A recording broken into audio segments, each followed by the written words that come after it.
আপনি কি বছরের পর বছর ইংরেজি শেখার চেষ্টা করছেন, কিন্তু দিন শেষে যখন কারোর সামনে ইংরেজি বলতে যান তখন মুখ দিয়ে ইংরেজি বের হয় না? নাকি উচ্চারণ নিয়ে সমস্যা আছেন, নাকি যখন ইংরেজি শোনেন তখন সেটা বুঝতে পারেন না? যদি এই ধরনের সমস্যা আপনার হয়ে থাকে তাহলে আজকের ভিডিওটি আপনার জন্য। কারণ আজকের ভিডিওতে আমি 3টা সিক্রেট টিপস শেয়ার করব, যে 3টা সিক্রেট টিপস ফলো করে আপনি আপনার ইংরেজি জার্নিকে একদম পুরোপুরি বদলে ফেলতে পারবেন। তো চলুন শুরু করা যাক। আপনি কি ইংরেজি শুনে বুঝতে চান? তাহলে বেশি বেশি লিসেনিং শুনুন। মনে আছে আমরা বাংলা ভাষা ছোটবেলায় কিভাবে শিখেছি? আমরা বাংলা ভাষা শেখার সময় কিন্তু কোনো ব্যাকরণ পড়িনি। আমাদের চারপাশের মানুষ যা বলতো সেগুলো আমরা শুনতাম এবং এভাবেই কিন্তু আমরা বাংলা ভাষা শিখেছি। ইংরেজিটাও ঠিক তাই।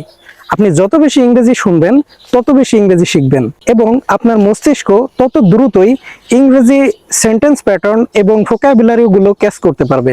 সেজন্য প্রতিদিন 15 থেকে 20 মিনিট ইংরেজি লিসেনিং শুনুন। আপনি কি ইংরেজি বলতে চান কিন্তু পার্টনার খুঁজে পাচ্ছেন না? নো প্রবলেম, আজ থেকে এটা করুন। যখন আপনি বাইরে বের হবেন বা যখন আপনি আপনার সামনে যেটাই দেখবেন সেটা ইংরেজিতে বর্ণনা করতে শিখুন। যেমন ধরুন, আপনি রুমে বসে আছেন, আপনি আপনার সাথে এভাবে বলতে পারেন, I am sitting on my chair, there is a laptop on the desk, and today the weather is dynamic. এভাবে আপনি আপনার সামনে যা আছে সেটা বর্ণনা করতে শিখুন এবং এভাবেই কিন্তু পার্টনার ছাড়া আপনি আপনার ইংরেজি প্র্যাকটিস করতে পারবেন। আপনি কি ইংরেজি প্রোনাউন্সিয়েশন বা উচ্চারণ ইমপ্রুভ করতে চান? তাহলে প্রতিদিন জোরে জোরে রিডিং করুন। কারণ অনেকেই মনে করে শুধু শুনলেই উচ্চারণ ঠিক হয়ে যায়, কিন্তু না। যখন আপনি জোরে জোরে রিডিং করবেন তখন কিন্তু আপনার মুখের ভোকাল মাসেলসগুলো ইংরেজি উচ্চারণের সাথে অ্যাডজাস্ট হতে শুরু করবে। এভাবেই কিন্তু আপনার ইংরেজি প্রোনাউন্সিয়েশন ইমপ্রুভ হবে।